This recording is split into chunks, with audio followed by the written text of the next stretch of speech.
Sometime last week, the Swordsmith Village Arc of Demon Slayer finally wrapped up, and this past weekend, I got a chance to watch it in its entirety. So no, I did not watch this week by week, for two reasons. One, have you seen how they end half of these episodes? Fuck that. Second of all, did not have Crunchyroll. They only premiered it on Crunchyroll, and I was on the fence about getting Crunchyroll, because, well, I wanted to watch the show and all, but there's some shit on that app that I do not want to come across, and there is shit I came across that I wish I never knew existed.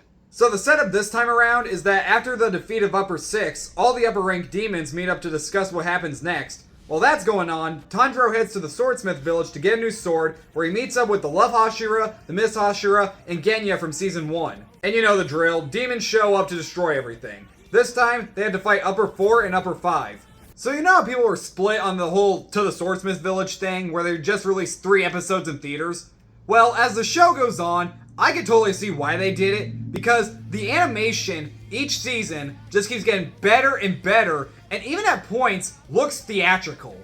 One problem I had with the Mugen Train movie was that some of the CG animation didn't blend well with the 2D animation, but in this season, they very much improved on that with the animation for like these fish creatures and a bunch of wooden dragons. And I'm just gonna get this out of the way.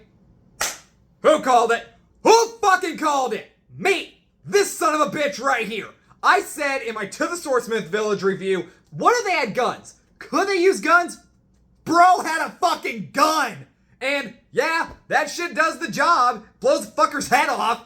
One thing I love about watching every episode back to back each season is from the moment they start fighting the demons to the season finale, you are on the edge of your seat watching them trying to decapitate them, and it kind of gives you an adrenaline rush. Not gonna lie, while I was watching this, I was getting the same feeling I got when I used to watch an Avengers movie for the first time, where you just want to get up and cheer every few minutes when your heroes succeed at something, or they become more powerful than the villain.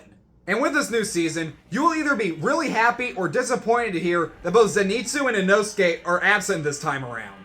Which for me, I was totally okay with, because I really do not like Zenitsu. And you always gotta stop and wonder, why don't they just drug his ass? Because he only seems useful when he's asleep. But their role is basically replaced by the 2 Hashira this time, and I did really enjoy both of them. It was kind of funny though how the Mist guy has almost no reaction to all of this. Oh look, a demon. Should probably cut his head off. Now when it comes to the Love Hashira, I was surprised to find out that she's not in it as much as you may think. She's in the first episode, disappears, then she comes in at the end of episode 4, and is in episode 5, and then disappears again. There are a lot of backstories in this season, and she definitely has the weakest one. Compared to everyone else's that are really tragic, hers is just kinda... okay, that sucks. My family's dead, but, you know, that sucks.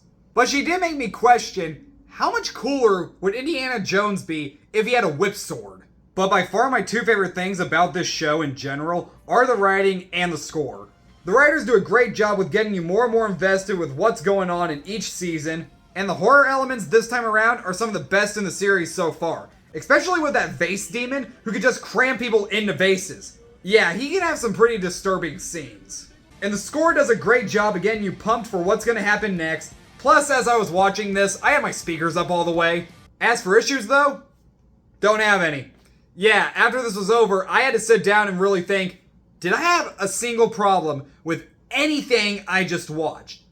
No, not at all. Like, this is one of those shows that I think is just a little too good at points. But I will mention, there is this one thing they do in every single episode that I've never been a fan of, and it's those little things at the very end after the end credits. I usually decide to skip these, but every time I do watch one, it's a total freaking tone shift. It really does feel like we just went from watching Game of Thrones to Paw Patrol in a split second, which is really weird to be saying for a franchise that has an R-rated movie.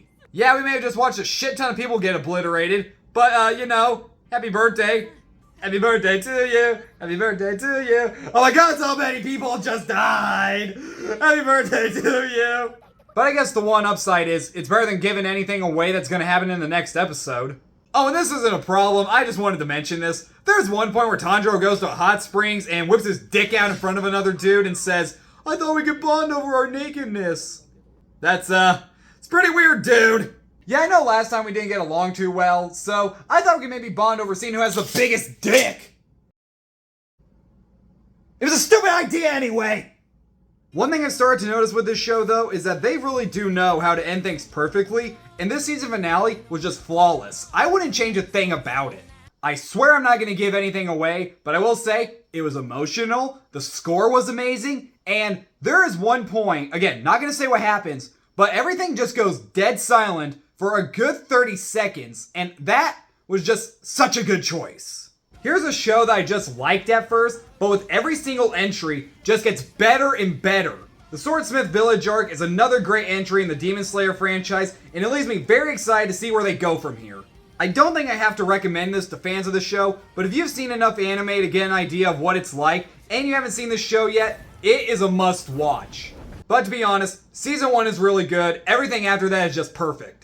But if you're in that category, once you get to the Entertainment District arc, you gotta pick a day where you have not a single thing going on, because you're not gonna want to turn it off. Trust me.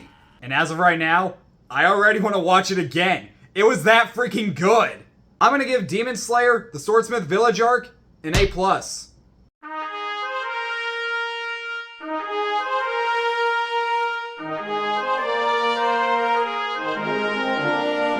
Actually, you know, I just realized the Love Hashira's backstory is basically like Jack Horner's backstory in Puss in Boots 2. Just like, yeah, why should we feel entirely bad for you? That doesn't sound terrible. I never had much as a kid.